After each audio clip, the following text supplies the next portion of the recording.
The Day the Earth Stood Still hit 1951 like a warning disguised as entertainment. Too political for the Pentagon, too peaceful for the Cold War. A film about aliens that was really a mirror, and nobody liked what it showed back. But behind Klaatu's calm voice and Gort's silent threat, it was a fight the audience never saw. The US military walked away the moment they read the script. Helen Benson stepped in as one of sci-fi's first real women, and decades later Star Wars slipped in a tribute so quiet most viewers missed it. These are 15 weird facts about The Day the Earth Stood Still, where silence hit harder than terror, and one message froze the world in place. Number 1. When production started on The Day the Earth Stood Still, the studio thought they were getting another loud, pulpy alien thriller. Ray guns, chaos, maybe a rubber monster wobbling down a street. That was the formula in 1951, and Fox wanted to stick to it. They pushed for a hostile alien, bigger action, more fear, something that matched the decade's hunger for spectacle. But Robert Wise didn't see that movie. He wanted something quieter, an alien who didn't roar or threaten, but walked softly and forced humanity to look in the mirror. Wise argued that the real tension shouldn't come from explosions, but from the uneasy silence of meeting a being who refuses to behave like a Hollywood monster. Executives panicked. A calm alien? A polite one? They warned it would confuse audiences. They kept asking for more violence, more aggression, more traditional sci-fi energy. Wise held the line. He shaped Klaatu as a mirror instead of a menace. Composed, rational, unsettling in his restraint. Every gesture was measured. Every line was deliberate. Slowly, the film bent toward his vision, not the studio's. It wasn't the movie Fox wanted, but it became the movie that changed everything. A science fiction story built not on fear of the unknown, but the fear of meeting a truth humanity wasn't ready to face. Number 2. If Wise had to fight for the film's tone behind the scenes, the world outside made that fight feel urgent. In 1951, America lived under the shadow of atomic fire. The Soviet Union had detonated its first bomb. The Korean War raged overseas. Air raid drills echoed through schools. Families built fallout shelters in their basements. This wasn't background noise. It was daily life. And that tension is the only reason this project moved forward. Hollywood didn't greenlight The Day the Earth Stood Still because it was imaginative. They greenlit it because audiences were afraid. And this story spoke straight to that fear. Instead of monsters or invaders, the real threat was humanity's own capacity for destruction, a message that hit far too close to home. The film arrived at a moment when people were desperate for clarity. Newspapers warned of annihilation. Politicians traded threats across continents. And suddenly, a movie about a visitor pleading for peace wasn't just entertainment, it was a mirror reflecting the decade's unease. In a world standing on the edge of the atomic age, The Day the Earth Stood Still didn't just feel timely, it felt necessary. Number 3. When Fox sent the script to the Pentagon, they expected approval, maybe even cooperation. Tanks, soldiers, hardware, the usual Hollywood handshake. Instead, the answer came back fast and cold. No military participation. The government refused to stand beside a movie where an alien condemns Earth's obsession with weapons, so the production had to improvise. They borrowed vehicles from Fort Meade under civilian oversight. Tanks, jeeps, armored carriers, whatever they could get their hands on. Nothing matched. Nothing was official. It was a patchwork army built from scraps. And that's the irony. A film begging humanity to choose peace was rejected by the very institution it warned about. In the end, the military said no, but the message said everything. Number 4. Lasers didn't bother the MPAA. Gort's power didn't bother them. Even a flying saucer landing in Washington slipped by without a fight. But Klaatu coming back from the dead, that was different. His resurrection felt too close to a religious parallel. And in 1951, that was a line studios were terrified to cross. The censors pushed back hard. The moment wasn't just dramatic, it was theological. So the filmmakers were forced to adjust the scene. One line, quiet, precise. Klaatu's revival was temporary, and true resurrection, they insisted, was reserved to the Almighty Spirit.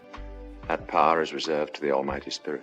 That single sentence kept the controversy away. It saved the film without breaking the moment. Klaatu still rose. The warning still stood. But even an alien emissary had to bow to Earth's rules before he could walk again. Number 5. When screenwriter Edmund H. North started adapting Farewell to the Master, Fox still had no idea what to call the film. The original title lingered for a while. Haunting, literary, but not the kind of name that made 1950s audiences line up around the block. So executives started testing alternatives. Journey to the World, The Day the World Stops. Titles that sounded dramatic, but either too vague or too small. Meanwhile, North kept writing. The story grew bigger, more urgent, more global in scale. And somewhere in the middle of that script, something clicked. A flying saucer landing in the nation's capital. A moment so extraordinary it could freeze an entire planet. The Day the Earth Stood Still. The instant Fox heard it, the search ended. It wasn't just a title, it was an event, a promise, a line that felt like the world was about to stop spinning. One of the most iconic iconic names in sci-fi didn't come from a marketing meeting. It came from the story itself, revealing how it wanted to be remembered. Number 6. Before CGI, before motion capture, the day the Earth stood still built its future out of paint, light, and unbelievable patience. The flying saucer, the heart of the movie, wasn't a giant set. It was a miniature filmed against matte painting so seamless they fooled audiences into believing a flawless metal craft had sliced open the skies above Washington. Every curve was intentional, every shadow carefully placed to hide the edges. Perfection didn't come from money. It came from precision. Inside the studio, artists created entire worlds with brushstrokes. The landing site, the glowing ramp, the metallic hull reflecting a future nobody had ever seen. With the right lighting and the right camera angle, paintings became skylines, streets, horizons. And when the script demanded a global blackout, the crew didn't build massive sets or stage giant riots. They scattered tiny teams around the city, capturing small frozen moments. A stalled car, a dead elevator, machinery gone silent. No explosions, no chaos, just stillness, stitched together one quiet shot at a time. The movie promised the future, but what it delivered was even better. Proof that imagination, not money, is the real special effect. Number 7. On screen, Gort looks unstoppable, a towering, silent machine built to flatten anything in its path. But inside that illusion was Lock Martin, a 7'7" theater doorman, trapped in a suit that barely let him move. The foam rubber costume was stiff, heavy, and brutally unforgiving. Martin couldn't bend his knees, couldn't sit, couldn't raise his arms without crew members lifting them for him. The production built 2 suits, one for walking, one for standing, and neither worked the way the script needed. Heat built up fast, too fast. Every 30 minutes, shooting had to stop before he passed out. Makeup crews rushed in with fans and cold towels, trying to keep him upright long enough to finish a scene. And the moment where Gort carries Patricia Neal, Martin couldn't lift her, not even close. Hidden wires, a lightweight dummy, and careful framing created the illusion, while Martin focused on staying balanced enough not to fall. Gort looked invincible on film, but behind the camera, he was a fragile shell held together with sweat, wires, and sheer determination. Proof that even the giants of sci-fi are only as strong as the man suffering inside the suit. Number 8. When Gort steps off the saucer, the movie needs one thing: panic. Real panic. Crowds bolting, people sprinting like their lives depend on it. But on set, nobody ran. Extras jogged. They shuffled. Some wandered away like they were leaving a picnic instead of fleeing a death ray robot. Robert Wise begged them to move faster, really run, but every take looked calm, polite, almost bored. Nothing close to the chaos he needed to shock the audience. He tried again and again. New angles, new instructions, more shouting. Same result. Too slow, too soft, too human. With the schedule collapsing, Wise did the only thing he could. He printed the footage and sped it up in post. That strange, jittery movement you see on screen, that wasn't style. That was desperation. But in a weird twist, the fix worked. The sped up motion made the panic feel sudden, uncanny, almost alien. A broken scene saved by a crank of the editor's hand, and it accidentally gave Gort's arrival exactly the weird, otherworldly edge it needed. Number 9. Before the day the Earth stood still, sci-fi didn't have a sound. It had noise. Screeching strings, pounding drums, orchestras trying to imitate the unknown. Then Bernard Herrmann stepped in and rewired the entire genre. He built the score around 2 theremins, instruments you never touch, only approach. With a wave of the hand, they produced that eerie, trembling tone no one had ever heard in a mainstream film. That sound wrapped the movie like a cold whisper from another world. But Herrmann didn't stop there. He pulled in electric organs, pianos, harps, amplified solo strings, and 4 tubas rumbling like distant thunder. Each layer was chosen to feel intelligent, emotional, alien, all at once. The theremin had appeared before, in films like Rocket Ship XM and The Thing from Another World, but no one had weaponized it like Herrmann. He didn't use it as a gimmick. He made it the voice of the unknown. By the time the credits rolled, sci-fi music had changed forever, and every eerie electronic swell, from Star Trek to Mars Attacks to Lost, owes a debt to the strange, trembling melody that began with Klaatu's arrival. Number 10. Before Michael Rennie ever stepped onto the saucer, Klaatu's face was almost given to Hollywood royalty. Fox first went after Spencer Tracy, a 2-time Oscar winner whose presence could anchor a film with a single look. Tracy brought gravitas, authority, the kind of weight that could turn Klaatu into a walking sermon. And that was the problem. He was too human, too recognizable. Audiences would see Spencer Tracy, not someone from the stars. So the studio turned to Claude Rains, the elegant voice behind The Invisible Man and Casablanca. He could deliver a line like a blade, sharp, memorable, impossible to ignore. But even he carried too much cinematic history. He felt tied to earth. Then Michael Rennie walked in, tall, soft-spoken, almost spectral. He didn't dominate the room. He drifted through it, calm and deliberate, like someone who'd already lived centuries and had nothing left to prove. Robert Wise saw it immediately. Klaatu didn't need a celebrity. He needed a presence. Patricia Neal and Sam Jaffe completed the orbit. quiet, Neil's warmth grounding him, Jaffe's intellect reflecting him. Suddenly, the film wasn't about spectacle anymore. It was about people who felt real standing next to someone who absolutely didn't. The legends stepped aside, and the quiet stranger became the face of one of sci-fi's most enduring messengers. Number 11. In the 1950s, science fiction didn't know what to do with women. They screamed, they fainted, they clung to the hero because the script told them to. But Helen Benson walked in and changed the rules. Patricia Neal didn't play her as a trembling bystander. She played her as a working mother, a widow, and the emotional center of the entire story. In a genre built on panic, Helen stayed steady. In a decade obsessed with perfect households, she stood on her own. And Robert Wise made a radical choice for the time. Klaatu, the most powerful being on Earth, wouldn't trust generals or presidents. He would trust her. It was Helen who received the message. Helen who carried it. Helen who stood between humanity and the unthinkable. Her quiet strength, the steady voice, the sharp instincts, that calm moment outside the saucer, turned her into something sci-fi wasn't ready for. A woman whose judgment drove the story instead of her fear. Behind the scenes, Neal understood exactly what she was building. She didn't play Helen as a trope. She played her as a human being navigating chaos, motherhood, and a moment that might decide the fate of the world. And that's why Helen Benson still matters. She wasn't there to be saved. She was there to save everyone else, years before the genre caught up. Number 12. When The Day the Earth Stood Still premiered in 1951, Fox didn't expect a classic. They expected a polite flop, a slow, thoughtful alien drama with no monsters, no creature attacks, and a message that cut a little too close to Cold War nerves. It didn't look like money to executives, so they released it quietly, almost cautiously, convinced it would fade after a modest run. And at first, it did. Audiences came looking for thrills and destruction. What they got was philosophy wrapped in silence. But critics heard something different. Words like intelligent, daring, and adult started popping up in reviews. Michael Rennie's stillness, Gort's quiet menace, the film's refusal to scream or panic. It all felt revolutionary in a decade filled with rubber monsters and radioactive beasts. Slowly, the movie's reputation grew. Television revived it. Film schools studied it. Directors pointed to it as a turning point. And in 1995, the Library of Congress sealed its legacy with the words culturally, historically, and aesthetically significant. Fox thought they were releasing a small, strange picture. What they actually released was a blueprint, a direction sci-fi would follow for generations. Number 13. Before the day the Earth stood still, aliens were nightmares. Creatures from Mars, mutants, invaders, shadows dripping with radiation. Then Klaatu stepped out of a saucer, and the entire genre shifted. He wasn't a monster. He wasn't here to conquer anything. He was a messenger, calm, patient, carrying a warning wrapped in grace. And that single choice cracked sci-fi wide open. The influence spread fast. Steven Spielberg said the film shaped the emotional heart of Close Encounters, and the gentleness of E.T. George Lucas felt it too, building Star Wars on the same foundation: myth with meaning, spectacle with soul. And modern filmmakers kept the spark alive. Arrival, The Matrix, The Day After Tomorrow, all built around sci-fi with conscience. Sci-fi that wanted to challenge the world, not just entertain it. What started as a black and white cautionary tale became a compass, a reminder that you don't need lasers or monsters to make an impact. Sometimes all it takes is one calm voice, one peaceful visitor, one film brave enough to whisper instead of scream, and suddenly an entire genre remembers how to think. Hard to believe a small, strange picture ended up shaping sci-fi for decades, isn't it? If this quiet classic still pulls you in, you can bring The Day the Earth Stood Still home. Just check the links below for the Blu-ray or DVD. Thanks for the support. It really means a lot. Now, let's walk back into the stillness. Number 14. George Lucas didn't build Star Wars out of thin air. He built it out of the films that shaped him, the ones that whispered big ideas long before lightsabers existed. And buried inside Return of the Jedi, tucked in the shadows of Jabba's palace, sits one of his quietest tributes. 3 alien henchmen appear for just a moment. You barely notice them, but their names? Klaatu, Barada, Nikto. To most viewers, they sound like random sci-fi nonsense. But anyone who knows 1950s science fiction hears it instantly. The phrase that saved the world in the day the Earth stood still. Lucas never points it out. He never has a character speak the names. He just hides them there, like a secret handshake between generations of filmmakers. On Tatooine, they're background creatures. But the second you recognize the reference, the films collapse into each other. Klaatu stepping from his saucer in Washington, and decades later, a galaxy far, far away whispering his words back. One landmark sci-fi film saluting another, not with spectacle, but with a quiet nod only the true believers ever catch. Number 15. When Fox rebooted The Day the Earth Stood Still in 2008, they didn't reinvent the story. They stayed loyal. So loyal that Edmund H. North, who wrote the 1951 screenplay, earned a credit more than 50 years after finishing the original script. Keanu Reeves stepped into Klaatu with a performance built on stillness, cold, detached, almost machine-like. The studio hoped that distance would feel alien, but to many viewers, it just felt hollow. Behind the scenes, the film leaned heavily into CGI. Gort became a towering digital giant. Cityscapes cracked and collapsed. The scale exploded. But in all the noise, something essential slipped away. The quiet moral weight of the original, the heart of Klaatu's warning, got buried under effects and volume. The blueprint was there, but the soul wasn't. The movie opened strong, pulling solid box office numbers around the world, and then it vanished. Critics called it stiff. Audiences forgot it in days. Even Connolly earned a Razzie nomination, a sign of how far the remake drifted from the film that inspired it. It made money, but it made no impact. A reminder that you can recreate the shape of a classic and still lose everything that made it timeless. Bonus fact: most 50s sci-fi used fake formulas for decoration. This film didn't. When Klaatu steps into Professor Barnhart's study, every line on that blackboard is real. Authentic equations for the three-body problem, one of the most brutal challenges in classical physics. The filmmakers hired an actual physicist to fill it in by hand, complete with correct notation and real mathematical structure. No shortcuts, no prop department guesses, just pure unforgiving science. Most viewers never notice, but the chalk is a quiet promise. In a decade of rubber monsters and phony gadgets, The Day the Earth Stood Still treated intelligence like something worth getting right. The Day the Earth Stood Still didn't end with triumph. It ended with a warning spoken softly, like someone trying to reach a world on the verge of forgetting itself. Klaatu wasn't here to conquer us. He came because we were learning how to destroy ourselves. His message was simple: step back, look up, and remember what's worth saving. 70 years later, the message feels heavier and closer. If this story still unsettles you, tell me which classic we should explore next. Because films like this don't fade. They wait, and they keep asking the same quiet question: are we willing to listen?